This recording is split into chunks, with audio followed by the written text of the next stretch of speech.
Boa noite, irmãos e irmãs da Sociedade Espírita Luz, Paz e Caridade. Mais um momento de reflexões sobre a veneranda doutrina espírita. Hoje, o capítulo 23 do Evangelho segundo o Espiritismo, que nos apresenta um título: Estranha Moral. Temos um subtítulo: Deixai aos mortos o cuidado de enterrar os seus mortos. Itens 7 e 8. E o evangelista Lucas é usado por Allan Kardec para iniciar esse subtítulo. Então nós vamos encontrar,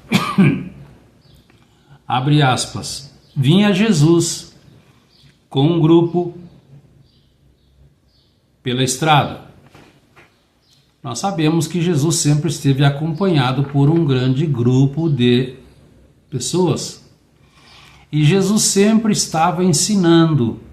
E naquele momento também ele iria iniciar um novo ensinamento. E para isso ele olha ao seu lado e vê um jovem. E aí ele apenas diz ao jovem: segue-me, iniciando a instrução. O jovem, espantado, responde: Senhor, deixa-me ir primeiro enterrar meu pai. E Jesus então retruca: deixa aos mortos o cuidado de enterrar os seus mortos.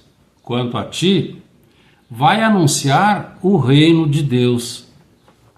Nós vamos encontrar com mais aprofundamento no Evangelho de Lucas, lá no capítulo 9, versículos 59 a 60, esse diálogo. Então, o jovem, antes de seguir a Jesus, depois de passado o espanto, fez um pedido que parece ser legítimo, porque cumpre ao mandamento de honrar pai e mãe. Contudo, a resposta do mestre parecia ser ríspida, insensível, até desrespeitosa. Mas antes de qualquer conclusão é necessário analisarmos o texto com muito cuidado e com muita atenção, porque fica evidente nesta passagem que Jesus não está querendo ensinar como é o mundo dos mortos, mas o mundo dos vivos, daqueles que o seguem. Para responder a essa questão, é importante então fazermos uso da pesquisa, da arqueologia histórica, aquela que estuda as sociedades pelas escritas e pelas documentações. Pela visão da cultura ocidental, nós temos a impressão, nesse pedido, que o pai do jovem estava morto, seu corpo em um velório, e que ele estaria pedindo ao mestre apenas algumas horas para que pudesse seguir a cerimônia fúnebre, e aí sim, depois, livre, partiria com o Senhor. A princípio parece um pedido bastante justo e que deveria ser atendido pelo Rabi. Mas as dificuldades desaparecem quando nós compreendemos, através desse resgate arqueológico, o que significava naquela época e também ainda hoje em alguns idiomas, como o árabe, como o siríaco, o dialeto usado na Síria, essa expressão sepultar o meu pai. Essa frase trata-se de uma expressão usada apenas naqueles idiomas, não tendo correspondente em outros. Não indicava que seu pai tinha morrido recentemente.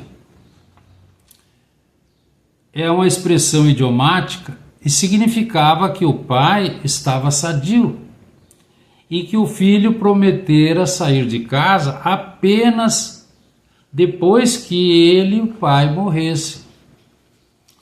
Tanto é verdade que o diálogo do jovem com Jesus acontece na estrada, eles estavam viajando. Se o pai do jovem tivesse morrido, nós perguntaríamos o que estaria esse jovem fazendo na estrada junto ao mestre. Então, segundo os costumes daquelas regiões, quando o pai morria, o encarregado do sepultamento ficava sendo o filho mais velho. Mas isso não ocorria imediatamente, porque, primeiro, o corpo era banhado, depois perfumado, depois envolvido em um lençol e depositado numa gruta túmulo, onde ficava sobre uma mesa de pedra por um período de 1 ano ou até mais. Por que isso? Até que a carne houvesse sido completamente decomposta, restando apenas os ossos. Então o filho, nesse dia, com muito carinho, retirava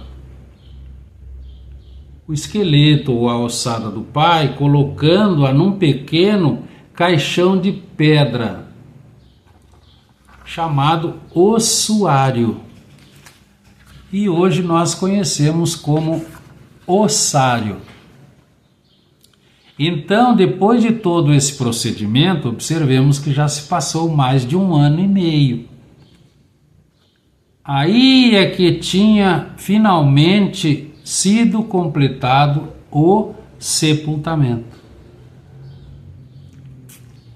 Então, dar um honroso sepultamento era um dever que tinha a mais elevada prioridade sobre todas as prioridades. Por isso não surpreende que o jovem solicitasse permissão para primeiro ir sepultar seu pai. Antes de seguir a Jesus, ele queria cuidar de seu pai até a sua morte.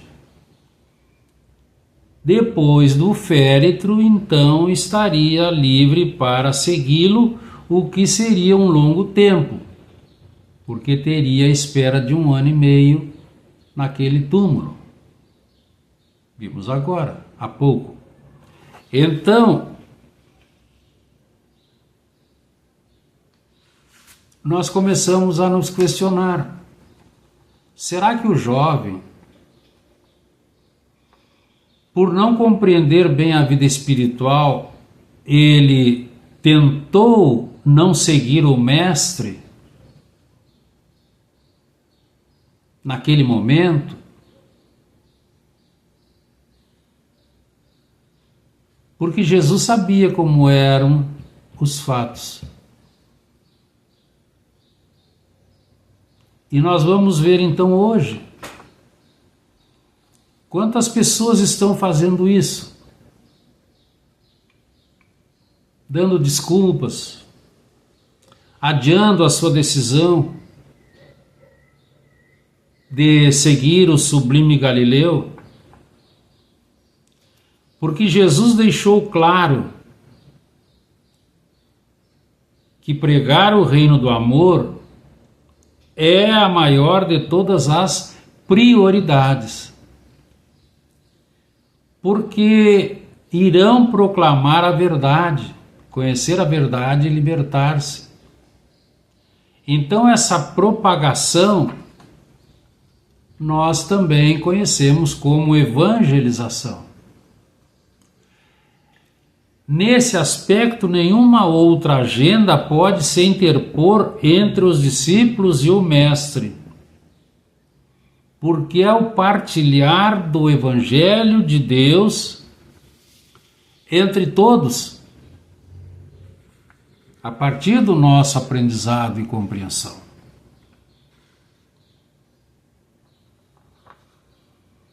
Então nós vamos encontrar algumas orientações sobre morte ou vida. No Velho Testamento, nós encontramos Jó. Quando o homem está morto, ele vive sempre. Encontramos Sócrates, 500 a.C., precursor da doutrina espírita. A morte não é senão uma mudança de morada, a passagem para um lugar onde todos devem se reunir. Que felicidade será reencontrá-los. Jesus também nos trouxe várias oportunidades de intervenção sobre vida. Meu Pai não é Deus de mortos, mas de vivos, porque todos vivem. Para Nicodemos, senador dos judeus, ele vai dizer: é necessário nascer de novo. Ele também vai nos dizer em certo momento: eu vim para que tenham vida e a tenham em abundância. Então nós conhecíamos e conhecemos fases da nossa vida: nascer, crescer e morrer. As vozes dos céus nos apresentam um outro aspecto fundamental para a compreensão. Allan Kardec então vai colocar na codificação o mesmo princípio: nascer, crescer e morrer.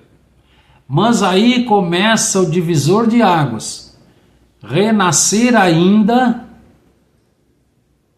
e progredir sempre. Tal é a lei de Deus. Então nós vamos ver sobre morrer. O corpo físico é constituído pela vontade do espírito e é feito por aglutinação química. Para revestir esse espírito, e vai usar como molde o perispírito, para que possa efetuar trabalhos concretos na terra. Mas chega um momento em que esse corpo físico, composto de complexos sistemas, se desarticulam, dando lugar ao fenômeno da morte. Isso acontece devido à multiplicação desordenada das células, que passam a formar cálcio, que vão ajudar na transformação daquela parte material, para compor o grande laboratório da vida depois de transformado. Então não existe destruição, é uma perene transformação. Então, com relação a isso, nós vamos encontrar a frase de Jesus. O jovem pediu: deixa-me ir enterrar o pai. Então Jesus diz: deixa os mortos. O cuidado de enterrar os mortos. Nós vamos encontrar os aspectos morto. Nós vimos o processo da transformação físico-química. Então, é o falecido. Mas também pode ser considerado morto aquele que está paralisado nas suas ações, inerte, inútil, sem ação. Então é preciso que nós compreendamos a fundo as questões que o mestre nos propunha, para verificar a nossa intenção e a nossa disposição, a nossa boa vontade para continuar a luta diária da nossa reencarnação, porque nós precisamos a nossa melhora espiritual. Quando nós melhoramos, tudo se melhora moralmente. Então nós vamos ver que quando começamos a ter esses aspectos diferentes sobre falecido e paralisado, a compreensão vem, a vida verdadeira é a espiritual, é a nossa vida normal.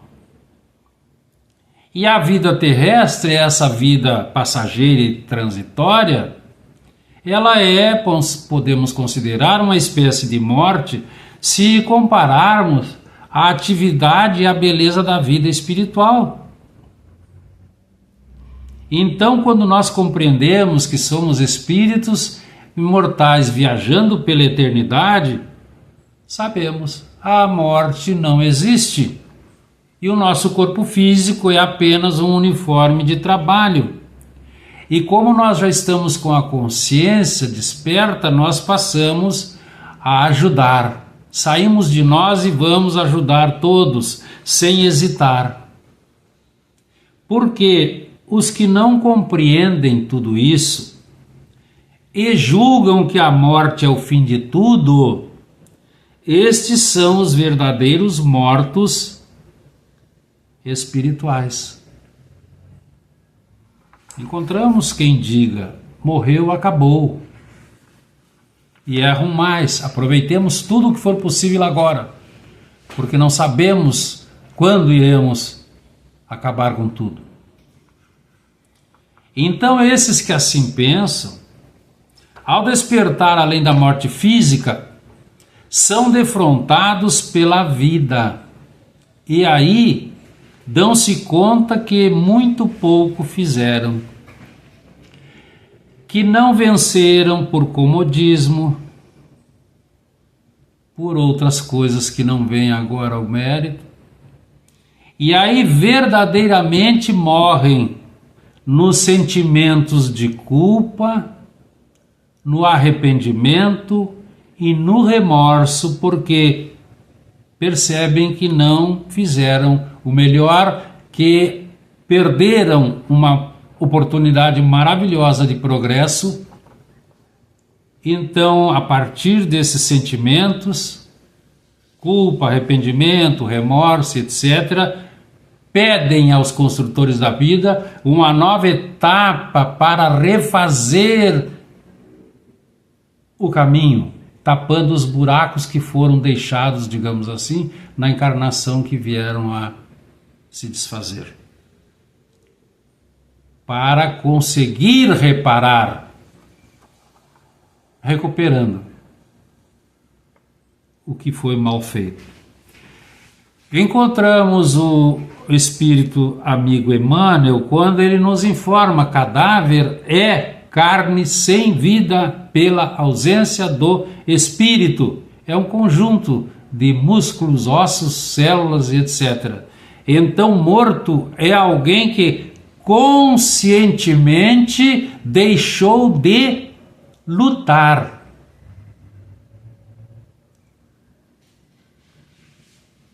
Há muita gente que perambula na terra nas sombras da morte sem morrer. Não quer mais lutar. Muitas vezes encontramos, seria melhor morrer. O que é uma blasfêmia contra a divindade. Então esses que conscientemente deixam de lutar são fugitivos da evolução, porque fecham-se na própria mente, cristalizados no egoísmo, no orgulho, na vaidade, negando-se a partilhar a experiência comum do dia a dia na Terra com todos. É isso que nós vamos ver a feliz iniciativa do amigo espiritual em falar cristalizado. Nós sabemos o cristal. É uma geometria fixa, que para ser transformada necessita às vezes temperatura, às vezes pressão elevadas, muitas, para que possa se transformar em outros radicais. Então nós precisamos saber que quando nós cristalizamos a nossa mente, os nossos pensamentos, é devido às nossas ideias fixas. É a autoobsessão, que continuadamente sendo usada ou feita ou mal feita, vão acontecer aqueles intercâmbios nefastos, negativos, que não são bons para ninguém e que não deveríamos jamais pensar. Então, esses que estão aqui fugitivos da evolução, a obra de André Luiz, a maravilhosa obra de André Luiz, nos fala em alguns livros, Os Mensageiros, por exemplo, nos diz dos imensos pavilhões no mundo espiritual, onde dormem espíritos libertos do corpo físico, mas emaranhados porque fugiram da sua evolução e se fecharam na mente doente, cristalizada em fatos negativos.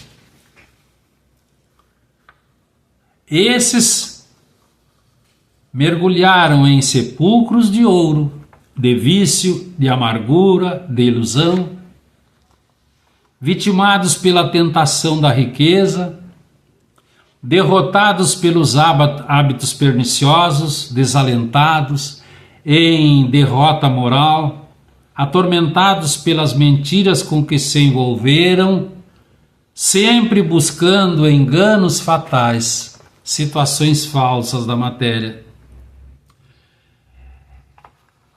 Nunca pensaram em aprender a participar da luta coletiva. E o amigo espiritual Emmanuel nos pede: sai cada dia de ti mesmo e busca sentir a dor do vizinho, a necessidade do próximo, as angústias do teu irmão, principalmente dentro do lar, e ajuda quanto possas. Desperta e vive com todos, vive por todos e vive para todos. Porque em qualquer parte do universo nós somos usufrutuários do esforço e do sacrifício de milhões de existências. Nós sempre estamos sendo auxiliados. Sempre estamos sendo auxiliados. Gravemos isso. E ele finaliza nos pedindo: se encontrares algum cadáver diferente do morto, dá-lhe a bênção da sepultura. E se encontrares um morto, alguém que conscientemente deixou de lutar, coloca-o na relação das tuas obras de caridade. Aqui nós começamos a entender a partir das preces a beleza desse ensinamento. Então, em se tratando da jornada espiritual, Jesus sempre nos ensinou dizendo: não te preocupes com o corpo, foi o que ele falou ao jovem. Pensa antes no espírito. Vai ensinar o reino de Deus. Vai dizer aos homens que a pátria deles não é a terra, mas a pátria espiritual. Porque somente lá transcorre a verdadeira vida. Então nós estamos com todas as instruções necessárias e suficientes para começarmos a nossa grande mudança íntima, para melhor. Vai ensinar o reino do amor. E isso nós sabemos. A grande maioria tem programas de vida feitos no mundo espiritual, salvados aqueles de exceções que são expiatórias. Então, nesses programas, nós solicitamos esse aprender para ensinar o reino do amor. E nós estamos com todo esse conhecimento sabido. Então, Jesus, o Senhor do mundo, o herói da sepultura vazia, pregou a vida como realidade.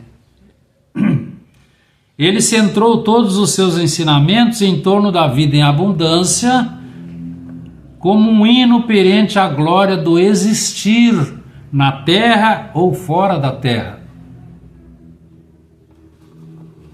E a doutrina espírita vem com a tarefa de interpretar a morte, libertando-a dos infelizes conceitos de variado matiz que foram tecidos, criados ao longo dos séculos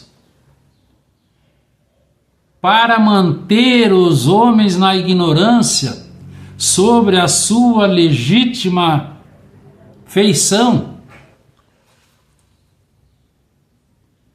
Então nós vamos ver, é preciso exaltar a perenidade do existir em todas as latitudes do cosmos, na incessante progressão para o infinito. E nós então começamos a compreender de maneira racional o chamado de Jesus. Sempre esteve entre nós. E o chamado de Jesus hoje é urgente, porque é um chamado para ontem. E é um chamado para todos. Então nós devemos sim responder positivamente a esse chamado, como o profeta Isaías nos demonstrou no Velho Testamento.